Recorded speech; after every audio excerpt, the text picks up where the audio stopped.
Hello friends, welcome to our channel. आज हम लोग डिस्कस करेंगे हमारा स्टॉक ऑफ द वीक, जैसा कि हम हर हफ्ते वीकेंड को करते हैं। और नए व्यूअर्स को बताना चाहूँगी, हम बहुत ही शॉर्ट और सिंपल तरीके से स्टॉक्स के एनालिसिस करते हैं और कोशिश करते हैं कि एकदम आसान भाषा में आपको टेक्निकल एनालिसिस समझाएं, ताकि अगर कोई बिगिनर भी हो उनको भी टेक्निकल एनालिसिस अच्छे से समझ में आ जाए। उसके साथ साथ हम हर रोज़ कुछ स्टॉक्स को एनालिसिस करते हैं अगले दिन के लिए, और weekly breakout stocks, monthly breakout stocks, stock of the week, ये सब भी हम रेगुलर बेसिस पे डिस्कस करते हैं। अगर आप ये सब मिस नहीं करना चाहते, हमारे चैनल को सब्सक्राइब कर लीजिए। वीडियो में आगे बढ़ने से पहले धन के बारे में जान लेते हैं। धन जो है वो इंडिया का सबसे तेज़ी से बढ़ने वाला और भरोसेमंद ब्रोकर है। इसमें आपको बहुत सारे यूनिक फीचर्स मिल जाते हैं, जैसे कि fast scalping interface, trading view के साथ प्रीमियम कोलैबोरेशन, और जो फीमेल कस्टमर्स हैं उनके लिए 50% ब्रोकरेज में डिस्काउंट भी मिलता है। तो डिस्क्रिप्शन बॉक्स में जो मैंने लिंक दिया हुआ है, आप उसके थ्रू धन में अपना अकाउंट खुलवा सकते हैं, वो भी फ्री में, और इसमें आपको AMC भी फ्री मिलेगा। उसके साथ साथ आप इसमें अकाउंट खोलने के बाद अगर अपने ट्रेड्स का फोटो हमें स्क्रीन पे दिए हुए मेल ID पे भेजते हैं, तो हमारी तरफ से आपके लिए ट्रेडिंग के रिलेटेड ई-बुक्स और नोट्स प्रोवाइड किए जाएंगे उसी मेल ID पे जिससे आपने हमें मेल किया होगा। इस हफ्ते का stock of the week discuss करने से पहले मैं एक इम्पोर्टेंट बात आपसे शेयर करना चाहूँगी।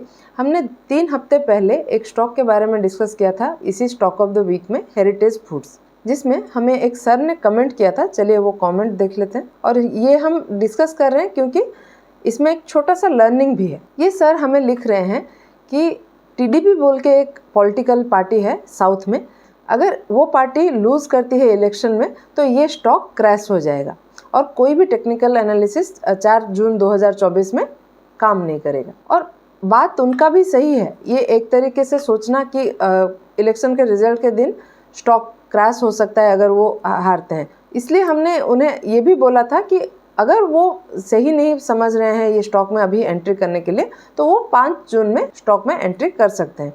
चलिए अभी स्टॉक का चार्ट एक बार देख लेते हैं।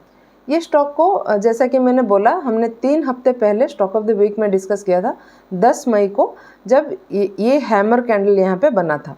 तो अभी अगर हम देखेंगे 4 तारीख के कैंडल को, तो आप देख सकते हैं 4 जून 2024 में हमारा टारगेट अचीव हो गया है, जो कि हमारे बाइंग प्राइस से ऑलरेडी 27% ऊपर है। अगर वो चाहते यहाँ पे एंट्री करना 5 जून को, तो आप देखेंगे स्टॉक में उसके बाद से कभी भी मौका नहीं मिला है एंट्री करने का, और 6 जून में ऑलरेडी स्टॉक में अपर सर्किट भी लग गया। तो यहाँ पे हमें क्या सीखने को मिल रहा है? देखिए, कोई भी बैड न्यूज़ और गुड न्यूज़ स्टॉक के प्राइस को अफेक्ट करता है। तो 4 जून को अगर वो सर के कहने के मुताबिक TDP हार जाता तो स्टॉक में क्रैश आ सकता था, लेकिन तब तक हमने ऑलरेडी ये स्टॉक में 27% का प्रॉफिट बुक कर लिया था। तो इसमें हम क्या समझ सकते हैं, एक जो अपॉर्चुनिटी होता है और गुड न्यूज़ होता है, वो एक साथ आपको नहीं मिलेगा। इससे हम क्या समझेंगे, गुड प्राइस और गुड न्यूज़ वो एक साथ कभी भी नहीं मिल सकता। जैसे हमने ये स्टॉक को 10 मई को डिस्कस किया था, उस समय स्टॉक में बहुत ही छोटे स्टॉप लॉस के साथ हमने काम किया और हमारा करीब 25-27% का टारगेट था, जो कि 4 तारीख को अचीव भी हो गया।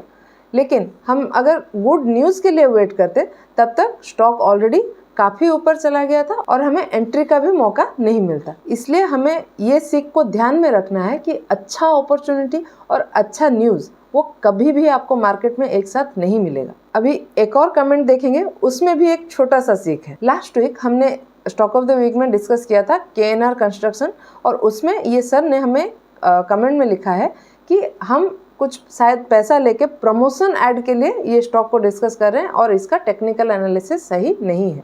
तो यहाँ पे मैं ये बोलना चाहूँगी, टेक्निकल एनालिसिस जो है वो सबके लिए अलग अलग हो सकता है। क्यों मैं ऐसा बोल रही हूँ? क्योंकि किसी एक पॉइंट ऑफ टाइम में मैं अगर सोच रही हूँ स्टॉक को सेल करना है और कोई और सामने वाला सोच रहा है कि स्टॉक को बाय करना है, तभी मार्केट में बाय और सेल हो सकता है। अगर सबको एक ही टाइम पे बाय करने का फील आएगा और सबको एक ही टाइम में सेल करने का फील आएगा, तो मार्केट एकदम चलेगा नहीं। तो रोज़ या तो अपर सर्किट लगेगा या फिर लोअर सर्किट। इसलिए हर एक पॉइंट ऑफ टाइम में किसी एक स्टॉक के लिए 2 लोगों का कंप्लीटली डिफरेंट व्यू हो सकता है। इसलिए मैं एनालिसिस करने के बाद हर बार ये बोलती हूँ कि ये मेरा पॉइंट ऑफ व्यू है। मैंने आपसे जो शेयर किया है वो मेरा पॉइंट ऑफ व्यू है। आप अपने पॉइंट ऑफ व्यू से स्टॉक का एनालिसिस करके स्टॉक में एंट्री करें ताकि बाद में ब्लेम गेम के लिए कोई रूम ना बचे। चलिए अभी KNR का चार्ट को भी चेक कर लेते हैं। ये स्टॉक को हमने 31 मई को डिस्कस किया था और ये ऐसा कुछ चार्ट बन रहा था और स्टॉक ये जो ट्रेंड लाइन मैंने ड्रॉ किया है इस ट्रेंड लाइन से यहाँ पे ब्रेकआउट किया था। तो मैंने बोला था कि 343 के लेवल पे एक रेजिस्टेंस हमें दिख रहा है, तो यहाँ से अगर स्टॉक में प्रॉफिट बुकिंग होता है और स्टॉक रिटेस्ट करता है तो हम स्टॉक में एंट्री प्लान करेंगे। और अगर आप ध्यान से देखेंगे तो स्टॉक में ये 343 के लेवल से प्रॉफिट बुकिंग भी हुई है और स्टॉक रिटेस्ट भी किया है। कहाँ से? एग्जैक्टली हमारे ड्रॉ किए हुए ट्रेंड लाइन से। और अगर आप देखेंगे तो हमारे बाइंग लेवल से स्टॉक में मुझे ऑलरेडी 40% का भी रिटर्न मिल गया है। और अगर आप पीछे वीडियो में जाके देखेंगे भी तो हमने इसी लेवल्स पे लाइन ड्रॉ किया हुआ है, मैंने इसको चेंज नहीं किया है। और जो लाइन ड्रॉ किया हुआ है स्टॉक ने ऑलमोस्ट उस लाइन्स को रेस्पेक्ट भी किया है। तो सर मुझे इतना ही टेक्निकल एनालिसिस आता है। और अगर पैसा लेके स्टॉक को प्रमोट करने की ही बात है तो कोई अगर पैसा देगा तो हमें क्यों देगा? बड़े बड़े लोग बैठे हैं जो टीवी पे रिटेलर्स को चिपकाते हैं स्टॉक, हमें क्यों कोई अप्रोच करेगा? और अगर कोई अप्रोच करेगा भी, मेरे व्यूअर्स से मेरा प्रॉमिस है कि इस चैनल पे कभी भी पैसा लेके कोई स्टॉक डिस्कस नहीं किया जाएगा। तो चलिए अभी डिस्कस कर लेते हैं हमारा स्टॉक ऑफ द वीक। आज का हमारा स्टॉक ऑफ द वीक है रिको ऑटो। चलिए पहले इसका फंडामेंटल देख लेते हैं। ये एक इंटीग्रेटेड ऑटो कंपोनेंट मैन्युफैक्चरर है और company design, development, tooling, casting, machining और एल्यूमिनियम एंड फेरस प्रोडक्ट का ये रिसर्च का काम भी करता है। और साथ ही साथ कंपनी इलेक्ट्रिक व्हीकल्स में भी काम कर रहा है। इसका 1709 करोड़ का मार्केट कैप है, मतलब ये एक स्मॉल कैप कंपनी है। और अगर देखेंगे तो इसका स्टॉक पी इंडस्ट्री पी से काफ़ी हाई है। स्टॉक का रिटर्न ऑन इक्विटी 5.69% है। तो जनरली 15 से 20% का ROE को सही माना जाता है, तो इसका थोड़ा कम है। और ROCE भी 8.27% है, जो कि कम से कम 20% रहता तो अच्छा माना जाता। इसका प्लेज परसेंटेज 0 है और डेट टू इक्विटी रेशियो 1 से कम है, मतलब 0.96 है। रिजल्ट देख लेते हैं। अगर आप नोटिस करेंगे इसका जो नेट प्रॉफिट है ये काफ़ी वेरिएबल चल रहा है। और लास्ट 3 ईयर का भी अगर नोटिस करेंगे तो 22 में 24 करोड़, 23 में 51 करोड़ और इस बार 24 का 39 करोड़ का नेट प्रॉफिट हमें दिख रहा है। और अगर शेयर होल्डिंग पैटर्न की बात करें तो प्रमोटर के पास सिर्फ 50% का शेयर्स है, बहुत ही छोटा परसेंटेज 1.84 का FIIs के पास, और पब्लिक के पास रेस्ट 47.82% है। अगर हम देखेंगे तो DIIs का इसमें कोई भी होल्डिंग नहीं है और प्रमोटर्स के पास बहुत ही कम शेयर्स हैं। तो अगर देखा जाए तो ये एक स्मॉल कैप कंपनी है, फंडामेंटली वीक है, लेकिन हम इसको क्यों डिस्कस कर रहे हैं? क्योंकि हमें इसका चार्ट पैटर्न थोड़ा स्ट्रॉन्ग दिख रहा है।